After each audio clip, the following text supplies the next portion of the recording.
After his op-ed in the New York Times was published in 2018, Mr. Trump criticized it as gutless, tweeting, "treason."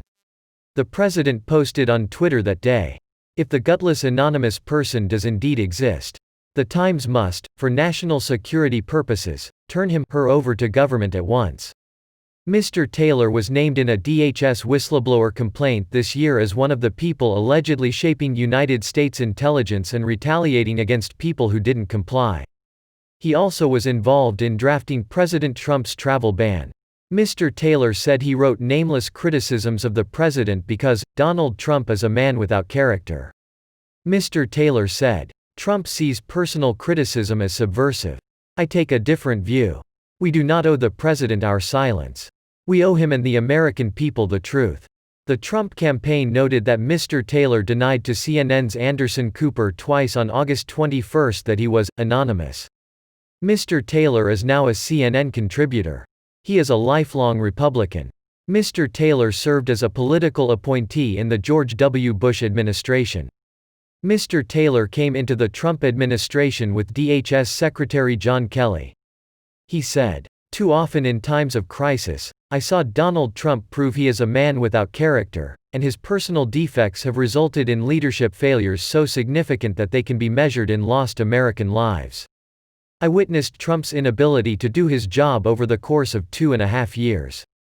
Everyone saw it, though most were hesitant to speak up for fear of reprisals." Trump campaign press secretary Hogan Gidley called Mr. Taylor's disclosure, "the least impressive, lamest political reveal of all time." Mr. Gidley said, "I worked with DHS officials while I was in the White House, and even I had to research who Miles Taylor was. He's just another standard-issue arrogant, Washington, D.C. swamp bro who loved President Trump until he figured out he could try to make money by attacking him." Former Department of Homeland Security official Miles Taylor revealed himself on Wednesday to be anonymous, the author of a book and op-ed critical of President Trump. Mr. Taylor, formerly chief of staff at DHS under Secretary Kirstjen Nielsen, said, "It's time for everyone to step out of the shadows," he said in a statement. "Issuing my critiques without attribution forced the president to answer them directly on their merits or not at all, rather than creating distractions through petty insults and name-calling. I wanted the attention to be on the arguments themselves." Mr. Gidley called out Mr. Taylor for lying on CNN about his actions, proving that all he ever wanted to do was try and extend his fleeting 15 minutes of fame and squeeze a few more book sales out of the deal.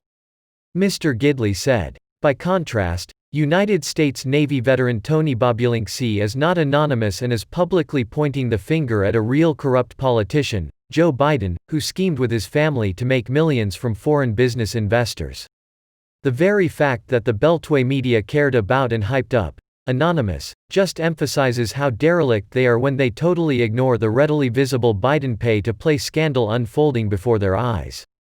White House Chief of Staff Mark Meadows said Mr. Taylor's identity didn't reflect well on the New York Times decision to grant him anonymity to write an op-ed. Mr. Meadows tweeted, "You have got to be kidding me. Miles Taylor? That's who the New York Times granted an anonymous editorial article? I've seen more exciting reveals in Scooby-Doo episodes. What a monumental embarrassment." In his Times article, Mr. Taylor wrote anonymously that he was part of a secret resistance, determined to blunt President Trump's misguided impulses and undermine parts of his agenda. He wrote at the time, "Many Trump appointees have vowed to do what we can to preserve our democratic institutions while thwarting Mr. Trump's more misguided impulses until he is out of office." He later penned an anti-Trump book, A Warning, also written anonymously. The author called the president incompetent and unfit to be commander-in-chief. He said the president stumbles, slurs, gets confused, is easily irritated, and has trouble synthesizing information.